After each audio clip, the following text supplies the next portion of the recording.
I hope everybody's doing great this morning. It's a true pleasure and honor to be able to be here with you all to really kind of guide a conversation around mental health. As David said, I'm Julius Thomas. My background is I played 7 years in the NFL, blessed enough to get voted to a couple Pro Bowls, had a really great career, but I decided that I still hadn't found my passion at age 30. So I decided to take a career switch and go back to school to study psychology, human behavior, and how to help people. That is what I realized was my new passion. So for the last 5 years, that's what I've been doing, training in different clinical areas and being able to really reap the benefits of being able to sit with people and have conversations about how we become stronger on the inside. And I appreciate you guys all being here for this conversation. And I'm going to do my best to help Wayne really talk about his story. I've read up on him and some of his experiences, and we're just going to have a real conversation about the experiences that we all have inside. Does that sound good? Perfect. Wayne, how's it going? Hey, Kay, hey, good morning, good morning. We're very appreciative of you sharing your time and also of your vulnerability. I've read up about your story, about your openness to discussing what your mental health journey has been like. And I think that it would be great to start this conversation with asking you, why did you pick the moment that you did to be open and start to share what your mental health journey has been like? Um, I think first off, I had to use my platform, whatever that platform is, to whomever that person is at home watching, because the conversation of Black people and I think Black men in mental health has been one that has been shunted to the side for years, not just by mainstream, but even within our own community. You know, the the thing when I was growing up was therapists and psychiatrists and psychologists are for white people. Mm, We don't need that. If you if you exhibit any weakness like that, then you're soft or we aren't crazy. Or if we are, that's something to be admired. You know, oh, that's crazy Uncle Jimmy. I love crazy Uncle Jimmy. Well, no, crazy Uncle Jimmy needs help and don't call him that. yeah. So there was a certain point after Robin Williams passed, and I realized that to me, someone who could bring so much joy to so many people, and he was suffering from a debilitating disease that we didn't know about, but so many people that could someone that could bring so much joy was laying in suffering, that I took it upon myself to start my mental health journey because I no longer wanted to suffer in silence behind some weird unspoken code that I didn't help come up with, because it was my plan to be around for my daughter, Yeah. to be around so I can continue to make the work that I wanted to make. And hopefully at some point be able to address childhood trauma, to be able to really know who I am as a man and as a Black man in this world, and doing that work, but also how great to actually feel whole. Yes. I think so many of us that deal with mental illness, um, you always walk around with the feeling of you're not whole. And maybe it's something that I'll work towards till the day that I'm old and gray and Hmm. I leave this earth. But I needed to work towards that, and I needed to take the stigma away from it. And I figured, hey, if if some people could be motivated by seeing the guy that makes them happy doing this thing, then I'll put myself out there. And that's what I did.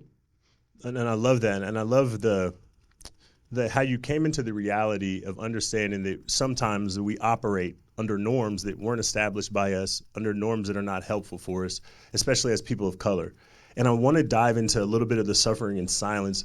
But before we dive into that, I want to ask you, how long were you suffering and understanding that maybe you didn't have the language for it until therapy, which is one of the best parts about therapy, is to give people language to their feelings. But how long were you And having the tools. feelings associated with the mental health challenges you were having before you were open about it and before you seeked help?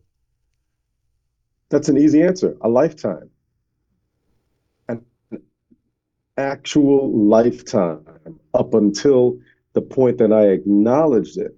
Because it's one thing to suffer in silence. Sometimes you don't even know that you're suffering because the suffering has been so normalized. And what I think is amazing about Black people, I'll say it, that I think that we're superheroes, that because of our circumstance, we have developed these amazing coping powers Mm-hmm. and survival abilities that have been passed down from generation to generation. So when we walk around going, "Oh, I'm great. I'm absolutely great. I feel great. That doesn't bother me. I can." It's not that we aren't suffering. It's that we've developed so many ways to to MacGyver things, that we have these workarounds that we develop when we're children, that we're walking around with all of that, and it just becomes the way that it is. It's just what it is. And I was tired of it being what it is. I think the day that I recognized that certain patterns of mine, behavior wise, in relationships, Mm. at work, emotions, the way that I used to be proud of being a workaholic, right? Yeah. That's rewarded in society, whether you're in business or whether you're on the field or whatever you do, is like, I'm the first one in, last one out. Well, that's great, but why am I like that? And then when I'm in relationships, why have I treated the people that I'm in relationships with a certain way?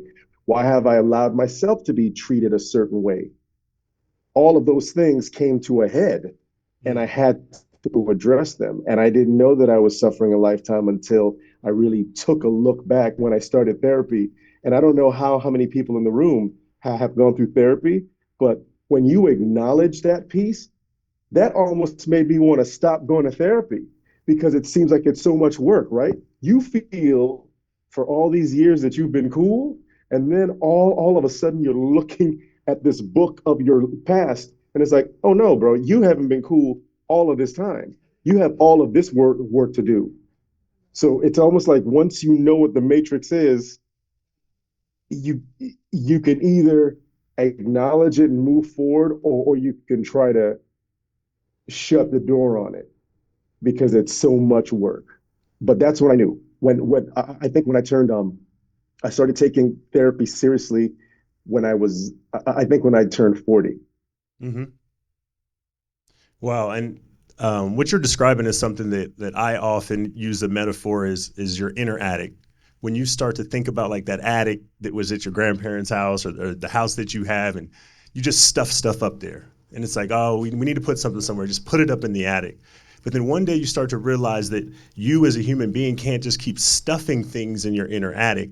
And then you have to open that door and walk down that scary stairwell, and you have to start organizing the things that are in that attic, because we can't remove our experiences. We have to start organizing them, making sense and meaning out of them so that they don't affect our behaviors moving forward. And I'm glad you brought up the experience of coping and the way we cope oftentimes of people of color. And I wanted you to talk a little bit more about what you were doing to cope before you started working on what you were experiencing, and how that changed to the way you cope with things now as you've started to work on organizing your own inner attic. I think my coping mechanisms manifested themselves in, because I've always been in the entertainment business. I started when I was 16. The risk and reward that I used to cope with things, that I would throw myself into relationships. I would try to find, using other people as a drug, Mm-hmm. using the high of a relationship to mask whatever was going on with me, always chasing that feeling of, oh, this is amazing, and I'm with this person, and if I make them happy, then I'm happy. You using that now, luckily, I never got into drugs. It just never, and I think that's partially because of my grandmother was raised in a very strict um, household. She was from the U.S. Virgin Islands, and she didn't play that. So I think a lot of that was then put into escapism. Hmm. I love books and video games, and even to this day, but rewarding myself that dopamine hit of escaping, Hmm. not dealing with stuff. So I would work, work, work. So either I would throw myself into work, and as an actor, especially starting out, so much of it is filled with rejection. You have to then reward yourself for either getting the role or you have to soothe yourself for not. Mm. So relationships, um, food, the video games, anything that would make me feel good so that I wouldn't have to deal with whatever the feelings were. Yeah, and that makes a lot of sense because I think that what most of us are doing, whether we're conscious or unconscious about it, is we're trying to stabilize and balance our mood. And we cope in the ways in which we saw the people around us use to balance and stabilize their own mood, whether that's, it's alcohol, it's relationships, it's deciding, it's too much for me to experience right now. Let me go put my focus on work and avoid it. And I want to really lean into this conversation around mood because mood is that inner experience that we have on the inside that people aren't able to see on the outside. And I hope that you would be vulnerable enough to share with us, some of your experiences with mood. Like, what were some of those challenges that you had that, we often couldn't see? Because when we see you on camera, it's the exuberance and the joy. What was the mood like on the inside at sometimes? Well, I mean, it's like with anyone, it's not just someone on camera. I think it's more so because it's evident. It's that thing of which I really don't like the trope of the sad clown, because I think even in the briefing, I read a question that we were talking about, oh, is it why do we feel that so many comedians and actors suffer from this thing? It's not that it's a disproportionate number. It's because you just happen to be looking at people that the job description is joy bringer or I'm giving you laughs. I dare say that it's the same for that person as it is someone who is a doctor or somebody who works as a teacher or whatever. It's just a human condition. I think that we all, to a degree, especially those of us in a forward facing field, we do the juggling act of you can't tell that I feel like I'm about ready to jump off of my roof or that I don't want to get out of bed because I have to show up. And at least for me, I think being high functioning, it's instilled in me that no matter how rough the mood was at the time, I would at least show up for work. I would Hmm. show up for work, or if my daughter needed something, I would show up for my daughter. But left to my own devices, if I didn't need to show up for her or show up for work, then I would just shut it down. Mm. And that was a pattern. Yeah. And I just want to interject something else, which is also part of the journey that I wanted to add is I also when I came to my mental health realization at 40, right? I didn't mention that from the time that I was, I guess, 20. My father passed away when he was 45 of a massive coronary. And I know that my father was dealing with mental health issues of his own. He was a Vietnam veteran and a veteran of the military in general, fought in a lot of conflicts, a Hmm. career military man. And when he passed, we didn't know each other really well. But when he passed, I didn't realize that this clock was turned on. So I was certain Hmm. that because my father died at 45.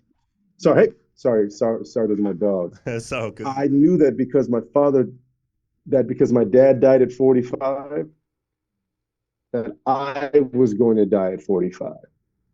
Mm. I never talked about it. The only person that knew what was my ex-wife that I had this running clock. So everything that I did work wise, my hustle, my family, the urge to accrue and to accumulate and to get someplace and angry if I didn't get there and then taking it out on me, all of that stuff that would stack up was also based on this dread and this knowledge that I was going to die Wow. when I hit 45 years old. And that just compounded everything. So I just say that to set a picture, knowing that from my earliest TV successes, and if anybody in the room, I got my start really on TV on a show called Whose Line Is It Anyway, and then Mm-hmm. I had my own talk show and my own variety show and a bunch of sitcoms and movies and Broadway and all this stuff. Everything that I did, every success up to a certain point, was always in me smiling and doing my thing, but then going home at night knowing that I was going to die when I was 45. Wow. And I think that it's really important to talk about, and thank you for sharing that, of what happens if we have like a chronic fear, chronic anxiety, especially something is large as thinking that you're gonna to die at age 45. And I also want to take this opportunity to speak with everyone here. And I think you're so right. It's not that entertainers are more sad or more depressed often than other people, right? We have prevalence that 1 out of every 5 US adults is going to experience depression at some point in their life. 1 out of every 3 US adults is going to experience an anxiety disorder at some point in their life. So understanding how to deal with Mm. mood, how to deal with the stressors and the fears that we have, whether they're logical or illogical, is such an important part of the therapeutic process. And I wanted to kind of turn a little bit to talk about the therapy. I want you to tell us what you gained from the therapy. Like, I also want to know how you have changed what your motivation and your drive has come from. When in the past it was coming from, a lack of self-worth, of fear, but you're still driven and you're still pushing to make a change and a difference in life. And where is that coming from? Therapy gave me and is still giving me tools. I don't always use the tools all the time because I think that's just human and trying to to navigate. But I have more tools than I did beforehand. I have more understanding. I know when certain feelings wash over me. I know why certain things are happening. And that really does help. When you know the why, Mm-hmm. it takes the mystery out of it and it takes the helplessness away. It's like, well, I'm caught in this, I'm being sucked into this dark pit and I'm just gonna throw my hands up. Like, no. I now know that when I feel my emotions, that there are certain uh, self-affirmation exercises that I can do to regulate myself.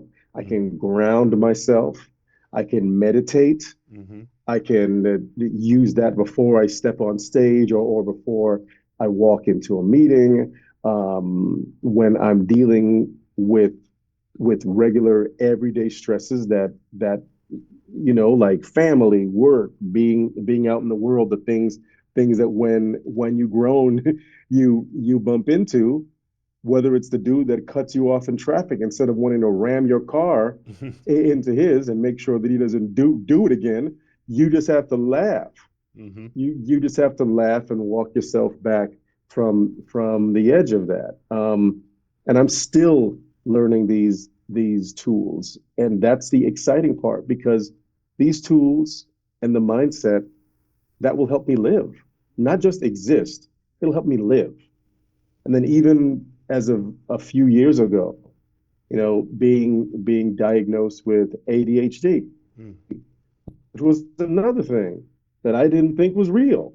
I'm like, that's not real. Now you're just making up acronyms and throwing letters at stuff. Mm-hmm. Well, no, that's what it is. Now I get it. But it also explains certain behaviors like my superpower that I think that being able to improvise and build these characters on stage and think as fast as I am required to, and in the way that I'm required to. I get it now. I get where that comes from. But that behavior also comes with certain downsides. Now I've learned to manage the downsides of that. That's what therapy and seeking help is good for. It's not that it fixes everything in one fell swoop, but it just gives you a toolbox to be able to just pick from and go, well, this is what I need on Monday. This is what I need right now.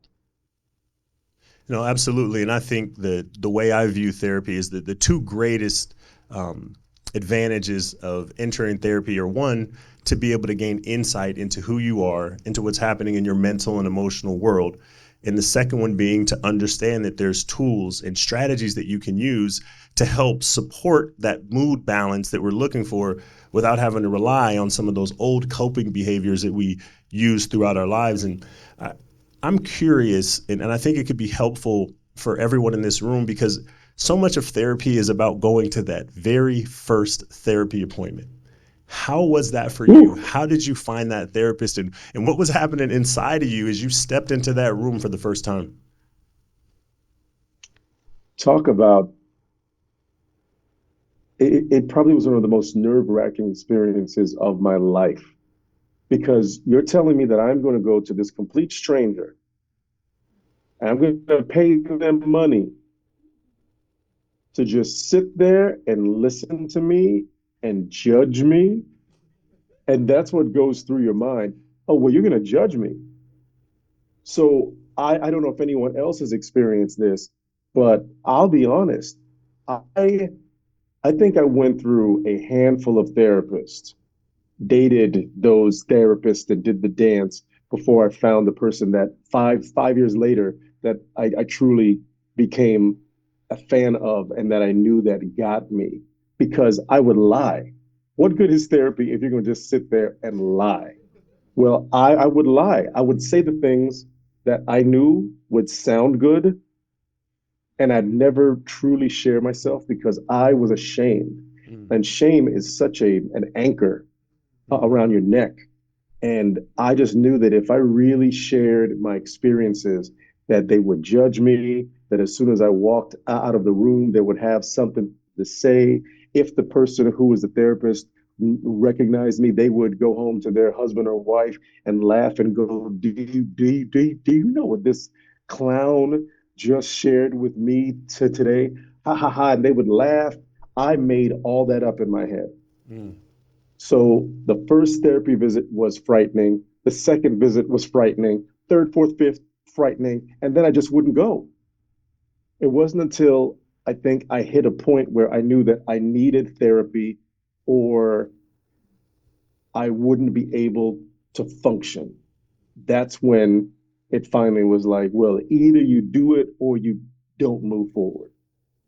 No, I really appreciate you sharing that because I think that one thing that really, really stood out to me is you said it took 5 years to find the right therapist that you could be open with, the right therapist that you felt comfortable enough to show who you really were on the inside, where that work that needed to happen was.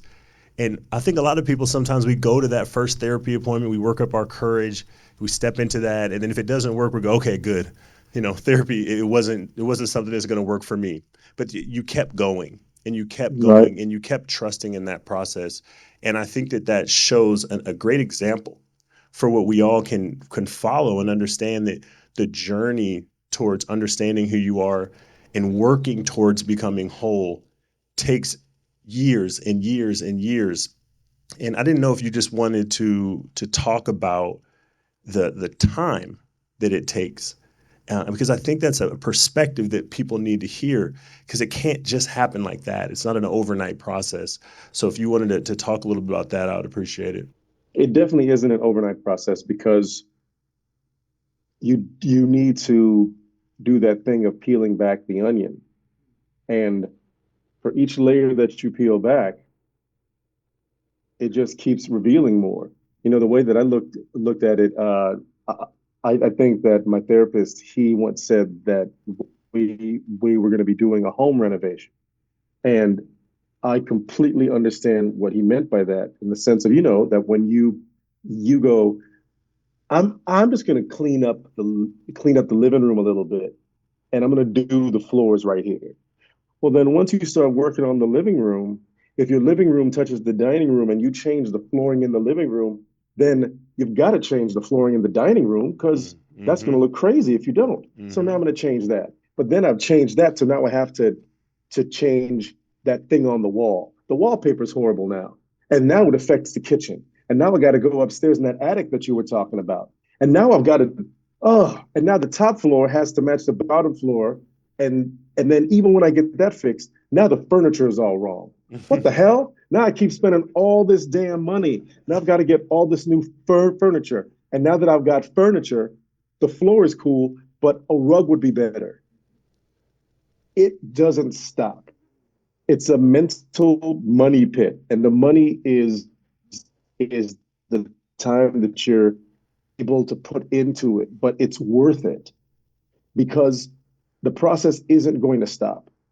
And that's why if you walk out of that first session saying, well, I'm cool, it didn't work, this therapist doesn't know anything, you're shortchanging your health because it's worth the investment. And I think now I've been in therapy truly in a meaningful way, I think going on 11 years. Mm. And the things that I know now versus 11 years ago versus a year ago, it's absolutely amazing. Is it perfect? No. Do I use my tools all the time? I wish I could say that I did. Am I happier at this point? Undoubtedly. And it's not that I'm happy because I'm on 10 different medications and things have changed. I'm happier because I have more self awareness and I know the things that I need that can regulate me. And I'm happier because when my daughter looks at me, she doesn't fear for her father. Mm. That that's that what you just shared right there was so raw and so real, and I definitely want to dive into that a little bit because it's so great to hear how you've done this inner work. Have you started to do that home renovation on who you are at your core for your well-being? And what does that mean? Because I think that is most of us in this room, we're parents, and sometimes we don't think about how what we're struggling with, what we're not addressing is influencing those around us. How has your relationship changed with your daughter before when you were suffering in silence to now when you've been willing to do the work? I think that our relationship has changed because when she was little, children haven't any markers to go off of except those we show them. It's not telling them, it's showing them. Mm-hmm. So she understands that, or she understood rather, that daddy would do anything for her. I would, like when I was years ago when she was little, I was doing a Vegas residency and I would fly in from Vegas to take her to school here in LA, go to school with her, do things, and then fly back at night. And I would do whatever was needed, I was there. But there were times when I would be at home with her and she wants to play, and I hadn't any reserves left because I'd expended all my energy out in the world trying to keep on this brave face as I was feeling depressed. So the only thing that I could do when I was home would just go into my room sometimes and lay down and close the door. And her wondering, why can't you play, dad? Or why don't you want to? And me going, I can't right now. Dad can't. And her not knowing what's going on, but feeling that. So when you grow up with a parent that that's part of their behavior paradigm, you get used to that. And so she now, at that point, has to develop tools to deal with a dad who she has to be worried about because she doesn't know what it is, but she can feel when daddy's bright. She can feel when daddy's dark. So she has to learn a dance. She has to learn to navigate around me. And she started therapy herself. We started her in therapy when she was 10, just so that she could have someone outside of her mother and I to talk to. So I can honestly say my daughter is probably the most mentally well-adjusted person in our immediate family because she had tools that she developed from the time that she was a little kid. So our relationship has always been great. But right now, where it is as a young adult, she's 20, it is a great relationship because she now understands that I loved her enough and I loved myself enough to start this work and that I wanted to be around for her, but I wanted to be around for me. And the only way that I could be around for her is to do it for myself. And she understands that. She understands the speak. And that's an amazing bond that we have. Yeah, no, that's really amazing because I'll never forget I had a professor that would always tell me in child development that more is caught than is taught. Like the child is not Mm, actually truly listening to you. They're watching you and they're emulating your behavior. And for your daughter to have that example of dad, the courageous dad, the hero in her eyes, to say, you know what, it's important enough for me to do this work, and then for you to then help her to do that work because, like you mentioned, it's about tools and strategies. And instead of her starting this journey at 40, starting it at 10, and having these tools and strategies so she can handle what happens between adolescence and 40, was setting her up on the right track. And I think that's amazing. And I think that I want to encourage all of us to remember that the example we set for those around us, those that are same age as us, older, but especially those that are younger than us. And I did want to take an opportunity to ask about your academy that you started, and wanted you to be able to share with us the motivations and the intentions for that work. the intention for that work is it's tied to part of the therapeutic work that I mentioned. That thing of parenting your inner child, which I really used to think was absolute bunk. I just thought it was psychiatrist and psychology babble, the same thing of oh, did you like your mother? Were you? I was like, oh my God, this thing. But I tell you, it's real. Parenting your inner child is real. Hmm. So my thought is, if I can create this safe space using creativity, using improvisation, which children are masters of because it's just play, using play as the backdrop to teach empathy, to teach self love, to teach self esteem, to teach positive self talk.